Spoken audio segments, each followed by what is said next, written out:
All right, let's dive into a huge question for anyone dealing with knee osteoarthritis. Is impact from things like walking or running actually a bad thing? We're going to break down the science and see what the evidence really has to say about it. In the previous videos in this knee osteoarthritis series, we looked at joint changes and imaging. And in this video, we're focusing on a common question. Is walking or running actually harmful? It's a concern that comes up all the time, both in clinics and just in everyday conversations. And this really gets to the very heart of the fear, doesn't it? You might have heard that phrase, bone on bone. And it's totally logical to think, why on earth would I want to pound on a joint that's already hurting? This single belief is often what stops people from doing the very things that could help them feel better. So to really get to the bottom of this, we first have to unpack where this fear even comes from. And it's rooted in a very old but very powerful idea about how our bodies work. For decades, the dominant story, the one we've all been told, is that osteoarthritis is just simple wear and tear. The idea that our joints are kind of like the tires on a car. They just wear out the more miles we put on them. Okay, this slide is so important because it lays it all out. On the left, you've got that old belief. Joints are like car parts. But on the right, you see what we now know is the reality. Our joints are living, breathing tissues. They're dynamic. They're constantly adapting and responding to what we ask them to do. And the consequence of that old wear and tear story is huge. Research shows that once people really believe that story, they start to see their own joint as this fragile, vulnerable thing. And that leads directly to fear and to avoiding activity, which, as we're about to see, is often the exact opposite of what the joint needs. So if joints aren't just wearing out, how do they actually stay healthy? Well, the answer is in a really cool biological process. The key concept is a fancy-sounding word, mechanotransduction. But the idea is actually pretty simple. It's the process where our tissues turn mechanical forces, like the pressure from walking, into biochemical signals. Movement is literally a message that tells your joint tissues, hey, stay strong, stay healthy, repair yourself. And check this out. This is how it works. Your cartilage is unique. It doesn't have its own blood supply to get nutrients. It relies on the fluid inside your joint. So when you apply a repeating load, like with walking, it acts just like a pump. It squeezes the old waste products out, and then as it relaxes, it sucks in fresh fluid full of nutrients. Honestly, the best analogy is to think of your cartilage like a kitchen sponge. If a sponge just sits there, it gets all dry and brittle. But if you're constantly squeezing it in water, it stays plump and healthy.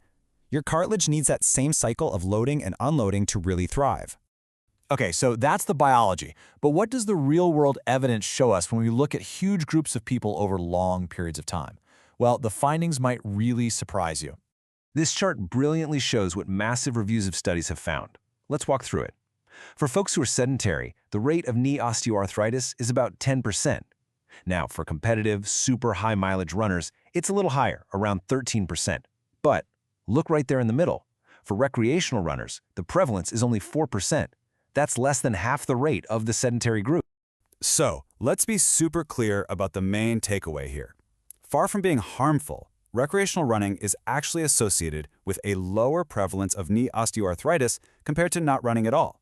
It seems that for most people, movement is protective. But what about that ultimate fear, that running is a one-way ticket to a knee replacement? Well, another huge systematic review looked at exactly that, and it found that contrary to what you might think, running was actually associated with a protective effect against needing surgery because of osteoarthritis.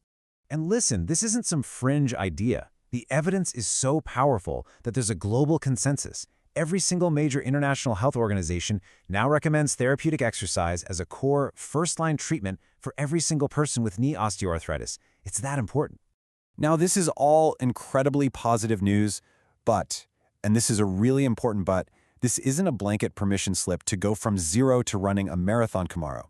It is absolutely crucial to understand that while movement is good, the right amount and type of movement really depends on you. Several key things influence how your knee is going to respond to activity. Have you had a major injury in the past, like an ACL tear? What are your current activity levels like? How strong are your muscles, which act as your body's shock absorbers? And yes, your body weight also plays a role. These things don't mean you can't be active, but they are things to be mindful of. So, the goal isn't a one-size-fits-all prescription. The goal is to work with a doctor or a physical therapist to find the right dose of activity for your body, your history, and your goals. It's about starting smart, listening to your body, and building up your capacity over time. When you put all this information together, it points to a really powerful conclusion. It requires us to completely reframe how we think about our joints and our relationship with activity. This quote from the research literature just says it perfectly. The whole goal of modern OA management is to empower you, the patient, to stop seeing movement as a risk and start viewing it as a form of medicine for your joint. So if there is one single thing to take away from this entire explainer, let it be this.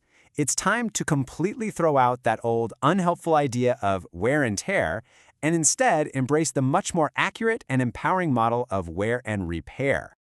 And I'll just leave you with this one last thought to consider. Based on everything we now know about joint health, muscle strength, and our overall well-being, what if the biggest risk we actually face isn't the impact of taking that next step, but the very real, proven consequences of staying still?